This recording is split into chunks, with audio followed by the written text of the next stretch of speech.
आखिर क्यों इस आदमी ने जिंदा रहने के लिए अपने ही हाथ को काट डाला। ये वाकया साल 2003 में अमेरिका की रियासत यूटा में पेश आया, जहां एरन रोल्स्टन जो एडवेंचर का शौकीन था वो पहाड़ों की एक वादी में आगे बढ़ रहा था और अचानक ऊपर से एक भारी पत्थर खिसका और उसके दाएं हाथ पर आ गिरा। उसका हाथ चट्टान और पत्थर के दरमियान फंस गया था। उसने पूरी ताकत लगाई मगर पत्थर 1 इंच तक नहीं हिला। वो बार बार पत्थर को हिलाने की कोशिश करता रहा। उसकी उंगलियां सुन्न हो गई, कलाई में आग लगती महसूस हो रही थी। चंद घंटों बाद दर्द इतना बढ़ गया कि वो हड्डियों के अंदर तक महसूस होने लगा। उसका पहला दिन इसी उम्मीद में गुजरा कि यहाँ से शायद कोई गुजरेगा और उसे बचा लेगा, और दूसरे दिन में उसे जिस्म में कमजोरी होनी महसूस होने लगी, और तीसरा दिन उसका इसी खौफ में गुजरा कि शायद उसे कोई बचाने नहीं आएगा। चौथे दिन उसे अपनी मौत का एहसास होने लगा कि शायद वो यहीं मर जाएगा। पानी खत्म हो रहा था, होंठ सूख कर फट चुके थे, जुबान मुंह से चिपक गई थी, जिस्म कांप रहा था। प्यास इतनी शदीद थी कि उसे अपना पेशाब तक भी पीना पड़ा। हर घूंट के साथ उसे अपनी बेबसी और जिल्लत महसूस हो रही थी, मगर उसकी जिंदा रहने की ख्वाहिश इससे भी ज्यादा मजबूत थी। रातों को सर्दी हड्डियों में उतर जाती,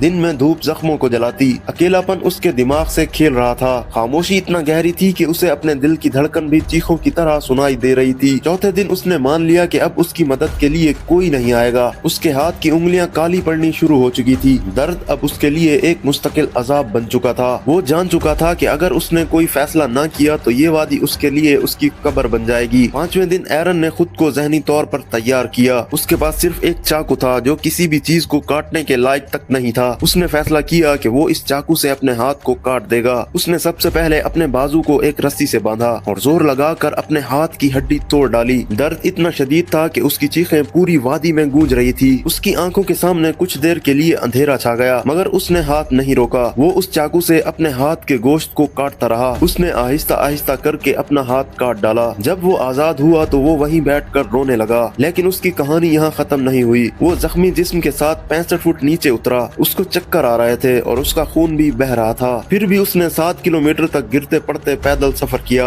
आखिरकार वहाँ पे उसको एक फैमिली ने देख लिया और उसकी मदद के लिए रेस्क्यू टीम को बुलाया और फिर एरन को बचा लिया गया।